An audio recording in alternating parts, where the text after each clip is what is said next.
বিএনপির নেতৃত্বাধীন যে জাতীয় সরকার গঠিত হতে যাচ্ছে, এটি বিএনপির যুগপৎ আন্দোলনেরও একটু বড় ধরনের কমিটমেন্ট ছিল, অঙ্গীকার ছিল। আমরা বিগত সময়ে বিএনপি সহ 42টি রাজনৈতিক দল যুগপৎ আন্দোলন করেছি। সেই সময়ে বিএনপি অঙ্গীকার করেছিলেন নির্বাচিত হলে জাতীয় সরকার গঠন করবেন।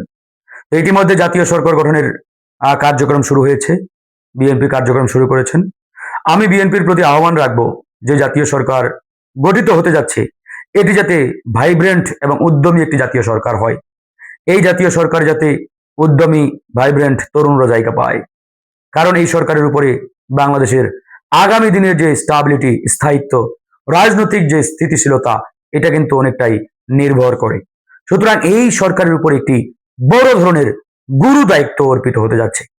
তাই এই সরকারে ভিপি নুরুল হক নূর বিগত আন্দোলন সংগ্রামে যার ত্যাগ, যার অবদান অপরিসীম, গণ অধিকার পরিষদের সভাপতি, এবং আমরা বিগত সময়ে ফ্যাসিবাদ বিরোধী আন্দোলনে যে ভূমিকা রেখেছি, আন্দোলন সংগ্রামে যে আমরা অবদান রেখেছি, এটা কোনোভাবেই আমরা মানে এটাকে ছোট করে দেখতে পারি না।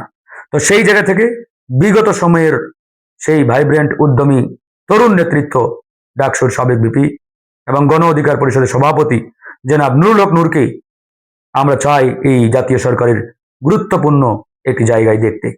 আমরা বিশ্বাস করি জনাব নুরুল হক নূরকে যদি এই আপনার বিএনপি নেতৃত্বাধীন জাতীয় সরকার গুরুত্বপূর্ণ মন্ত্রণালয়ের দায়িত্ব দেয়, তার মাধ্যমে আগামীর নতুন বাংলাদেশ বিনির্মাণের যে অগ্রযাত্রা শুরু হয়েছে, এটি খুব ভালোভাবেই ত্বরান্বিত হবে।